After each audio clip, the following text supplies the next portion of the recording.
It's been a long journey to get here. This has been a number of years in the making. We really identified that there was an increasing white space where a lot of traditional and great 4x4 companies were becoming increasingly SUV companies. And there was a lot of customers that were getting left behind. That the modern SUVs weren't meeting all of their needs. We've gone out and embarked on building something from the ground up. We've looked to the greats, we've looked to classics, and we've taken inspiration. We've gone to best-in-class suppliers around the world. It was never a hunt for the cheapest widget. We wanted really good suppliers, and you can see the partners have all come together to integrate really well into the Grenadier. Yeah, great. So how capable is it? Very capable, but that's my somewhat biased opinion. But I think that when people get their hands on it, they're really going to discover that everything that they know about the design of a great 4x4 of this nature, ladder frame, rigid axle, coilover, 5-link, all these great things, does exactly what they would expect it to do. And the greatest proof of that is, in the tasting, the trying. So when they get behind it and see that, through all of our testing, we know how great it is. We try to relay that through, our marketing communications to people to let them know what we're discovering, and that's been that testing in plain sight approach that we took to launching a new vehicle. And I think that the big surprise, though, is also how good it is on road, because we don't spend all of our time off-road. We have to get there, and we have to get home, and we've got to live our lives in between.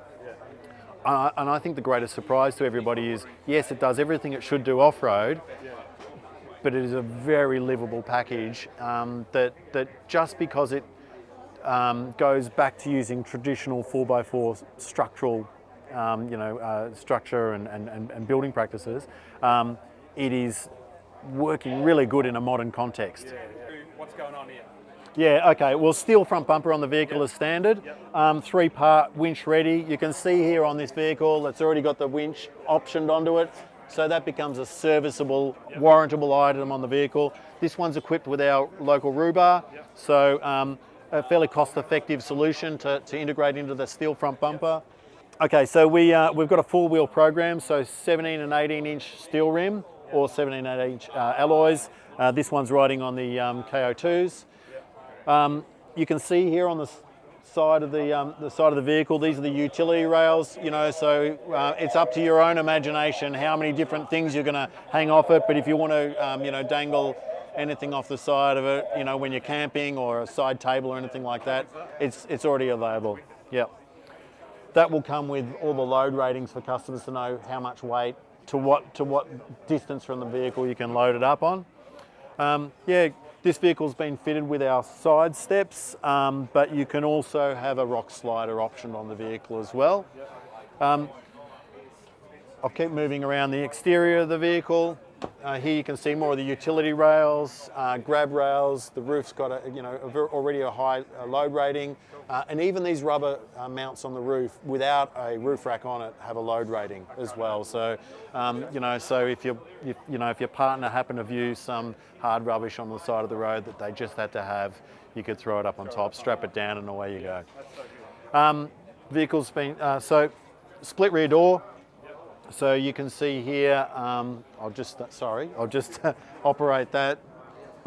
So you can see once they're closed there with the rear mounted spare tyre. This has just got a sort of a cover, but this can also be optioned with a stowage bin, because the wheel has been reversed in a way to create a cavity within there. Yeah. And then of course the rear ladder, tow equipped, recovery point equipped, and all the information on the rating levels, etc., for those will be made available. Quite a wide aperture and load space in the rear. I might just open that rear door again for you, so that you can see that it gives a good loading space at a good height. And also again more tie down points and everything inside. If you want to have an option with a rear table or anything like that here, you can do so. Okay, we're now in the cab. This to me is the most exciting bit, and I'm loving all this, all the buttons, and it looks like a sort of plane cockpit. Yeah, exactly. So you can see where we've taken inspiration from, and that's because there's a clear logic to the design of a plane cockpit, and as well, and we wanted to have, tactile switches. That even if you were wearing a glove, you could still use them. Yeah. But to make everything within reach, easy, intuitive, easy to operate, and all your driver functions in day to day here. Really, what this is about is your off-road functionality or any of the accessories. Yeah. But being able to provide the pre-wiring for all the things that people love to attach to their vehicle is just a huge benefit. Yeah, that's awesome. Yeah, absolutely love it. we've tried to keep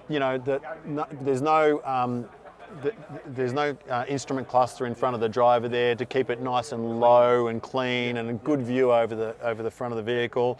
All of your information is contained within this one screen. It's either touch screen or it can be operated if you've got dirty hands or whatever through a dial rotary here.